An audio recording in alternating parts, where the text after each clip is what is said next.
बिस्मिल्लाहिर्रहमानिर्रहीम। अस्सलाम वालेकुम dear students, my name is Zahid Ahmad and you are watching Zahid medical series. दोस्तों, आज हम जिस टॉपिक पे बात करने वाले हैं वो है न्यूक्लिक एसिड। चैप्टर नंबर 2 जो कि है बायोलॉजिकल मॉलिक्यूल, उसमें हमने डिस्कस किया था कि जो कंपाउंड्स होते हैं उनको दो टाइप्स में डिवाइड करते हैं। कुछ होते हैं ऑर्गेनिक कंपाउंड्स और कुछ होते हैं इनऑर्गेनिक कंपाउंड्स। ऑर्गेनिक कंपाउंड्स वो होते हैं जिनमें कार्बन और हाइड्रोजन बॉन्ड इकट्ठी पाई जाती है, जबकि इनऑर्गेनिक कंपाउंड वो होते हैं जिनमें कार्बन और हाइड्रोजन बॉन्ड इकट्ठी नहीं पाई जाती। ऑर्गेनिक कंपाउंड की अगर हम एग्जांपल की बात करें तो इसमें आता है carbohydrates, protein, lipids and nucleic acid. जबकि इनऑर्गेनिक कंपाउंड्स में हमें क्या मिलता है? कार्बन डाइऑक्साइड, वाटर मिलता है, एसिड, बेस और साल्ट वगैरह मिलते हैं। इसमें अगर आप देखें तो यहाँ पे कार्बन तो है, कार्बन डाइऑक्साइड में कार्बन है लेकिन हाइड्रोजन नहीं मिल रहा। वाटर में क्या है? हाइड्रोजन तो है लेकिन कार्बन नहीं मिल रहा। तो इसमें हम क्या देखते हैं कि इनमें कार्बन और हाइड्रोजन बॉन्ड इकट्ठे नहीं मिलते, इसीलिए ये इनऑर्गेनिक कंपाउंड्स होते हैं। जबकि दूसरी तरफ देखें तो कार्बोहाइड्रेट्स, प्रोटीन, लिपिड्स वगैरह ये सारे के सारे क्या हैं? ऑर्गेनिक कंपाउंड्स हैं। हमने कार्बोहाइड्रेट्स, प्रोटीन्स और लिपिड्स को डिस्कस कर लिया हुआ है। अब हमारे पास जो टॉपिक रहता है वो है न्यूक्लिक एसिड। तो आज हम स्टूडेंट्स बात करेंगे न्यूक्लिक एसिड के ऊपर। अगर हम देखें स्टूडेंट, न्यूक्लिक एसिड की डिस्कवरी के बारे में बात करें कि न्यूक्लिक एसिड को डिस्कवर किसने किया था, तो स्टूडेंट न्यूक्लिक एसिड को डिस्कवर किया था फ्रेडरिक माइस्चर ने। किसने डिस्कवर किया था? फ्रेडरिक माइस्चर ने इसको डिस्कवर किया था। कहाँ से उसने डिस्कवर किया था? स्टूडेंट 1869 के अंदर ये हम उसको मिले थे न्यूक्लियस ऑफ पास सेल के अंदर। कहाँ पे मिले थे? Nucleus of pass cell. Student, pass cell क्या होता है? ये जो पास सेल होते हैं ये उस वक़्त बनते हैं जब हम बात कर रहे होते हैं कि जब WBCs जो हैं, वाइट ब्लड सेल जो हैं, ये फाइट करते हैं किसके ख़िलाफ़? बैक्टीरिया इन्फेक्शन के ख़िलाफ़। तो उस वक़्त क्या होते हैं, ये कुछ येलो कलर का फ्लूइड बनता है जिसको पास सेल कहते हैं। तो फ्रेडरिक माइस्चर को 1869 के अंदर ये पास सेल के न्यूक्लियस में मिले थे, और इसके अलावा 1872 के अंदर उसको स्पर्म के हेड के अंदर भी यही चीज़ मिली थी, न्यूक्लिक एसिड को। उस वक़्त स्टूडेंट उसने, जो फ्रेडरिक माइस्चर था, उसने इसको नाम दिया था न्यूक्लिन का। किसका नाम दिया था? न्यूक्लिन का। क्यों नाम दिया था न्यूक्लिन का? क्योंकि उसको ये मिले थे न्यूक्लियस से। कहाँ से मिले थे? न्यूक्लियस से, इसलिए उसने इसको नाम दिया न्यूक्लिन का। जब बाद में इसकी पीएच देखी गई, जब पीएच को मेजर किया गया न्यूक्लिक एसिड की, तो वो एसिडिक पीएच थी, यानी पीएच जो थी वो 7 से लेस थी। क्या थी? 7 से कम थी, यानी एसिडिक पीएच थी। तो इसीलिए बाद में न्यूक्लिन को कहा गया न्यूक्लिक एसिड। न्यूक्लिक मतलब न्यूक्लियस से डिस्कवर हुए, एसिड साथ मतलब क्योंकि इसकी पीएच जो थी वो एसिड से कोरिलेट करती थी, इसलिए इसको नाम दिया गया न्यूक्लिक एसिड का। क्या नाम दिया गया? न्यूक्लिक एसिड का। तो इस तरह स्टूडेंट्स न्यूक्लिक एसिड की डिस्कवरी हुई और बाद में इसको नाम दिया गया। स्टूडेंट, न्यूक्लिक एसिड जो है ये असल में दो टाइप्स के होते हैं। इस कितने टाइप्स के होते हैं? अगर हम बात करें टाइप्स की न्यूक्लिक एसिड की, तो ये टोटल दो टाइप्स के मिलते हैं। एक हमारे पास होता है डीएनए, ये क्या है? डीएनए होता है। और दूसरा जो न्यूक्लिक एसिड है वो है आरएनए। एक है डीएनए और दूसरा होता है आरएनए। स्टूडेंट, डीएनए हमें कहाँ पे मिलता है? हमें पता है डीएनए जो है वो क्रोमोसोम के अंदर भी पाया जाता है। डीएनए कहाँ पे मिलता है? क्रोमोसोम के अंदर मिलता है। इसके अलावा न्यूक्लियस के अंदर भी मिलता है। इसके अलावा स्मॉल अमाउंट में ये माइटोकॉन्ड्रिया में भी पाया जाता है। कहाँ पे मिलता है? ये माइटोकॉन्ड्रिया में भी होता है। और इसके अलावा ये स्मॉल अमाउंट में हमारे पास क्लोरोप्लास्ट के अंदर भी पाया जाता है। कहाँ पे भी पाया जाता है? क्लोरोप्लास्ट के अंदर भी मिलता है।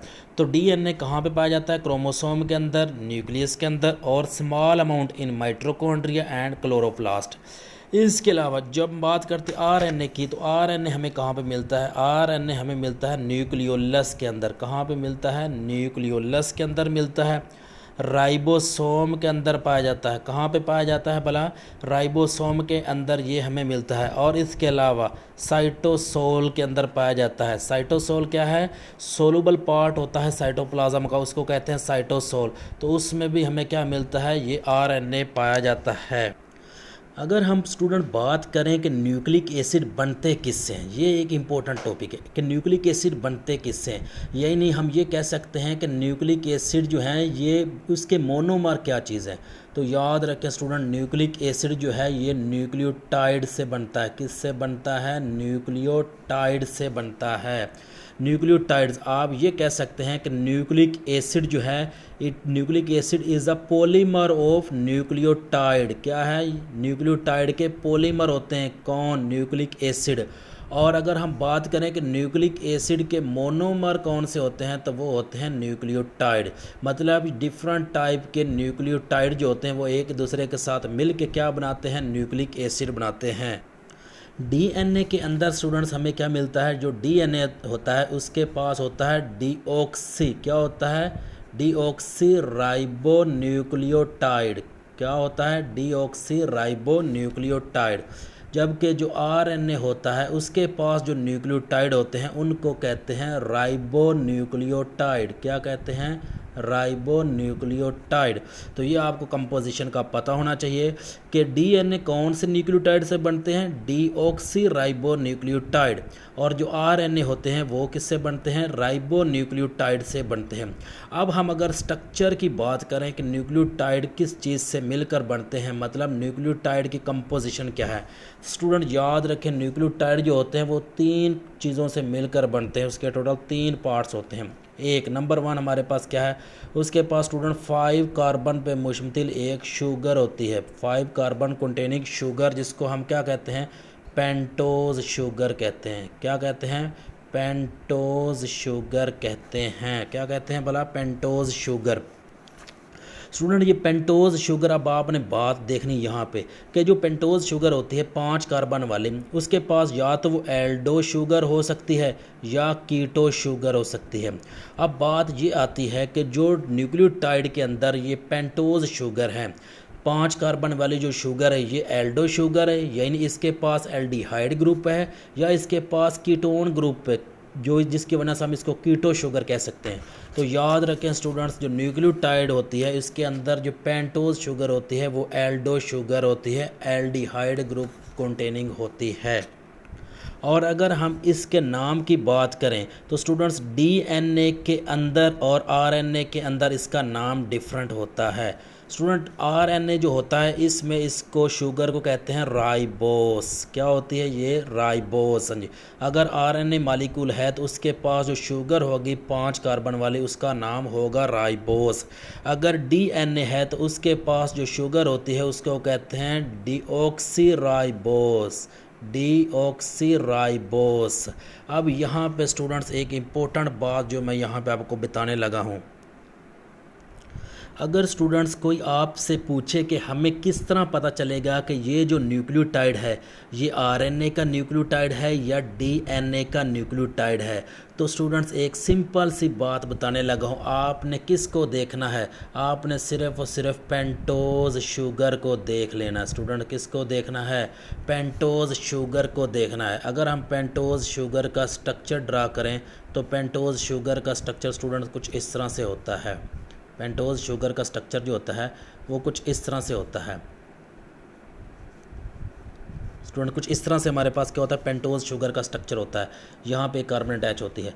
यहाँ पे स्टूडेंट कार्बन 1 होती है, कार्बन 2 है, कार्बन 3 है, कार्बन 4 और कार्बन 5, ये 5 कार्बन होती हैं। स्टूडेंट आपने जब भी देखना हो कि न्यूक्लियोटाइड जो है वो डीएनए का न्यूक्लियोटाइड है या आरएनए का न्यूक्लियोटाइड है, तो आपने पेंटोज शुगर को देखना है। कहाँ से देखना है? कार्बन नंबर 2 से देखना है। स्टूडेंट कहाँ से देखना है? कार्बन नंबर 2 से देखना है। अगर स्टूडेंट जो कार्बन नंबर 2 है उसके पास देखें, यहाँ पे तो हाइड्रोजन अटैच होगा। यहाँ पे अगर आपको OH ग्रुप मिलता है कार्बन नंबर 2 पे, किसकी? पेंटोज शुगर के कार्बन नंबर 2 पे अगर आपको OH ग्रुप मिलता है तो ये क्या होगा? ये आरएनए का न्यूक्लियोटाइड होगा। लेकिन अगर आपको यहाँ पे सिर्फ और सिर्फ हाइड्रोजन मिलता है, क्या मिलता है? सिर्फ हाइड्रोजन मिलता है, ऑक्सीजन नहीं मिलता, तो ये हमारे पास क्या होगा, ये आपके पास डीएनए होगा। क्या होगा, ये डीएनए होगा। क्यों डीएनए होगा, इसी वजह से स्टूडेंट्स हमने बात किया है। डीएनए को क्या कहते हैं, डीऑक्सीराइबोन्यूक्लियोटाइड। डीऑक्सीराइबोन्यूक्लियोटाइड, यहाँ से इसके नाम से ही हमें पता चल रहा है, मतलब ऐसा न्यूक्लियोटाइड जो कि डीऑक्सीराइबो, मतलब जिसकी राइबो शुगर, जो कि 5 कार्बन वाली शुगर होती है, राइबो शुगर। डी का मतलब होता है विद आउट मतलब विद आउट ऑक्सी, मतलब ऑक्सीजन, मतलब 5 कार्बन वाली शुगर जिसके साथ ऑक्सीजन नहीं होगा। 5 कार्बन वाली शुगर जिसके साथ ऑक्सीजन नहीं होगा, वो क्या होगा, डीएनए होता है। तो स्टूडेंट्स, इस तरह से आप अंदाज़ा लगा सकते हैं कि हमारे पास जो न्यूक्लियोटाइड है वो डीएनए का है या आरएनए का है। कहाँ से देखना है, कार्बन 2 से देखना है। अगर तो OH ग्रुप मिल गया तो आरएनए होगा, अगर सिर्फ H मिला और ऑक्सीजन एब्सेंट हुई तो क्या चीज़ हो सकता है, वो डीएनए होगा। तो स्टूडेंट्स, हमने न्यूक्लियोटाइड की कंपोजिशन में पहली तो बात कर दी, क्या होता है, एक तो होता है उसके पास पेंटोज शुगर होती है, जो कि डीएनए के केस में डीऑक्सीराइबोज होता है और आरएनए के केस में राइबोज होती है। जबकि दूसरा जो इसकी कंपोजिशन में आता है वो है हमारे पास नाइट्रोजनस बेस। क्या होते हैं, नाइट्रोजनस बेस होते हैं, नाइट्रोजनस बेस होते हैं। स्टूडेंट, नाइट्रोजनस बेस जो होते हैं ये 2 टाइप्स के होते हैं, या तो सिंगल रिंग होंगे, क्या होंगे, या तो सिंगल रिंग वाले होंगे, या फिर हमारे पास डबल रिंग वाले होंगे। या तो सिंगल रिंग वाले होते हैं या फिर डबल रिंग वाले होते हैं। सिंगल रिंग वाले जो होते हैं स्टूडेंट्स, इनको हम कहते हैं पैरिमिडीन्स। क्या नाम देते हैं, pyrimidines. These are called pyrimidines. Single ring जिनके पास होती है। ऐसे नाइट्रोजनस बेस जिनके पास सिंगल रिंग होगी, यानी सिर्फ एक ही रिंग होती है, दीज आर कॉल्ड पैरिमिडीन्स। इसके अलावा वो नाइट्रोजनस बेस जिनके पास डबल रिंग होगी उनको कहते हैं प्यूरीन्स। क्या नाम देते हैं, प्यूरीन्स। तो ये आपको पता होना चाहिए पैरिमिडीन्स कौन से होते हैं और प्यूरीन्स कौन से होते हैं। सिंगल रिंग वाले क्या हैं, पैरिमिडीन्स, और डबल रिंग वाले प्यूरीन्स। अब स्टूडेंट्स, हमें ये पता होना चाहिए कि पैरिमिडीन्स कौन से हैं और प्यूरीन्स कौन से नाइट्रोजनस बेस हैं। तो स्टूडेंट्स, पैरिमिडीन्स जो होता है इसका एक आप सिंपल सा निमोनिक याद करना है, टक। क्या याद करना है, टक। टक, आपने बिस्किट का नाम सुना होगा, टक। जी, ये हमारे पास होते हैं स्टूडेंट्स पैरिमिडीन्स। और जो प्यूरीन्स होते हैं उसमें हमारे पास आता है AG। क्या आता है, AG। ये आपने याद करना है। टक में T फॉर थाइमीन, इसके अलावा U फॉर यूरासिल और C फॉर साइटोसिन, और A फॉर स्टूडेंट्स क्या आता है, एडेनिन, और G फॉर गवानीन। तो ये हमारे पास टोटल 5 जो होते हैं नाइट्रोजनस बेस होते हैं। तो न्यूक्लियोटाइड्स में एक तो होता है पेंटोज शुगर, दूसरे होते हैं नाइट्रोजनस बेस। वो भी पैरिमिडीन सिंगल रिंग हो सकते हैं या प्यूरीन्स डबल रिंग हो सकते हैं।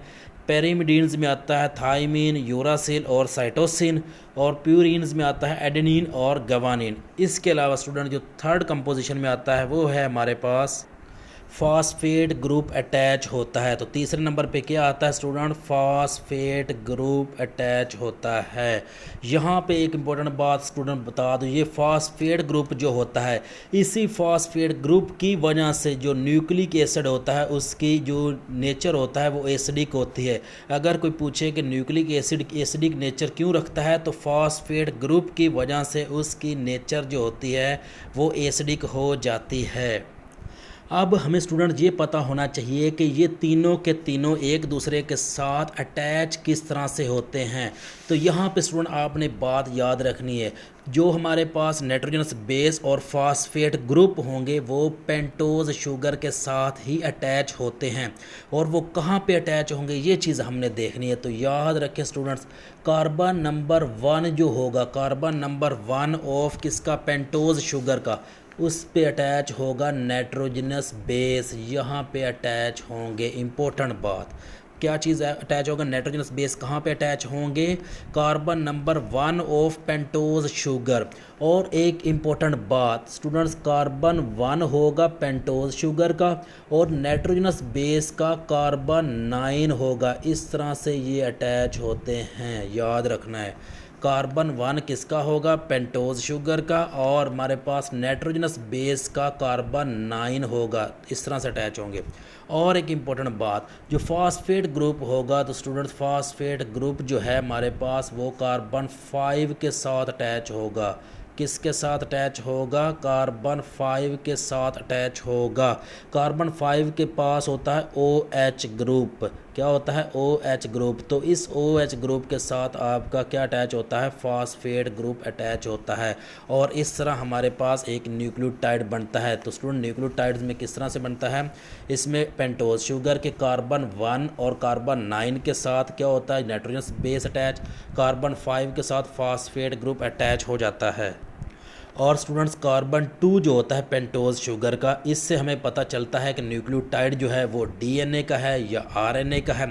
तो अब हमारे पास बचता है क्या स्टूडेंट, कार्बन 3। ये इंपॉर्टेंट बात है स्टूडेंट्स, कार्बन 3 जो होता है, जब डिफरेंट टाइप के न्यूक्लियोटाइड आपस में मिलते हैं और बनाते हैं फास्फोडाइस्टर लिंकेज, तो वो फास्फोडाइस्टर लिंकेज जो बनता है स्टूडेंट्स, उसमें यही कार्बन 3 जो होता है ये इन्वॉल्व होता है। इस कार्बन 3 के साथ क्या चीज़ अटैच होती है, इसके साथ अटैच होता है कार्बन 5 के साथ जो फास्फेट ग्रुप लगा हुआ है। दूसरे न्यूक्लियोटाइड का जो होगा, फॉर एग्जांपल ये एक न्यूक्लियोटाइड है, इसका जो है फ्री कौन सा कार्बन है, कार्बन 3। ये कार्बन 3 के साथ जो दूसरा न्यूक्लियोटाइड होगा उसका कार्बन 5 के साथ लगा हुआ ये जो फास्फेट ग्रुप होता है, ये यहाँ पे इसके साथ अटैच होके बॉन्ड बनाता है, जिसको फास्फोडाइस्टर लिंकेज कहते हैं। और इस तरह मैनी डिफरेंट टाइप के न्यूक्लियोटाइड आपस में मिलते जाते हैं और हमारे पास क्या बना देते हैं, पॉली न्यूक्लियोटाइड्स बना देते हैं। एक और इम्पोर्टेंट बात स्टूडेंट्स जो कि बॉन्डिंग के लिहाज से है, वो ये है कि कार्बोहाइड्रेट्स को जब हमने स्टडी करते हैं, कार्बोहाइड्रेट्स, तो स्टूडेंट्स क्या होता है, उसमें जो मोनोसैकेराइड आपस में मिलते हैं तो उनके अंदर कौन सा बॉन्ड बनता है, ग्लाइकोसिडिक बॉन्ड बनता है। कौन सा बॉन्ड बनता है, ग्लाइकोसिडिक बॉन्ड बनता है।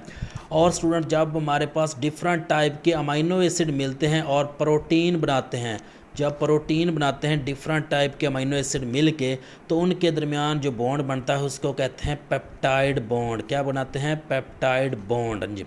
और तीसरी बात स्टूडेंट, जब डिफरेंट टाइप के न्यूक्लियोटाइड मिल के न्यूक्लिक एसिड बनाते हैं, क्या बनाते हैं, न्यूक्लिक एसिड बनाते हैं, DNA बनाते हैं या RNA बनाते हैं। जब डिफरेंट टाइप के न्यूक्लियोटाइड मिल के न्यूक्लिक एसिड बनाते हैं तो क्या उनके दरमियान बॉन्ड बनता है, फास्फोडाइएस्टर लिंकेज बनता है। क्या बनता है, फास्फोडाइएस्टर लिंकेज बनता है। तो स्टूडेंट ये आपको पता होना ज़रूरी है। कार्बोहाइड्रेट के केस में ग्लाइकोसिडिक बॉन्ड, प्रोटीन के केस में पेप्टाइड बॉन्ड, और न्यूक्लिक एसिड के केस में फास्फोडाइएस्टर बॉन्ड बनता है। एंड पे स्टूडेंट्स हमारे पास आता है एक छोटा सा डिफरेंस कि न्यूक्लियोसाइड कब होते हैं और न्यूक्लियोटाइड कब किसको कहते हैं। स्टूडेंट न्यूक्लियोसाइड और न्यूक्लियोटाइड में डिफरेंस क्या होता है स्टूडेंट्स, अगर तुम्हारे पास पेंटोज शुगर हो, पेंटोज शुगर उसके साथ नाइट्रोजनस बेस अटैच हो कोई, तो इस दोनों को कहते हैं न्यूक्लियोसाइड।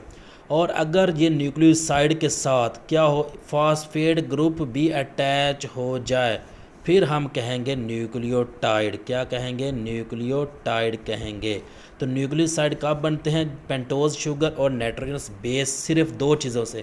इसमें फास्फेट ग्रुप नहीं होता, इसको न्यूक्लियोसाइड कहते हैं। जब फास्फेट ग्रुप भी साथ अटैच हो जाता है तो फिर ये बन जाते हैं न्यूक्लियोटाइड, और फिर ये मैनी न्यूक्लियोटाइड मिलते हुए DNA बनाएंगे या RNA बनाएंगे।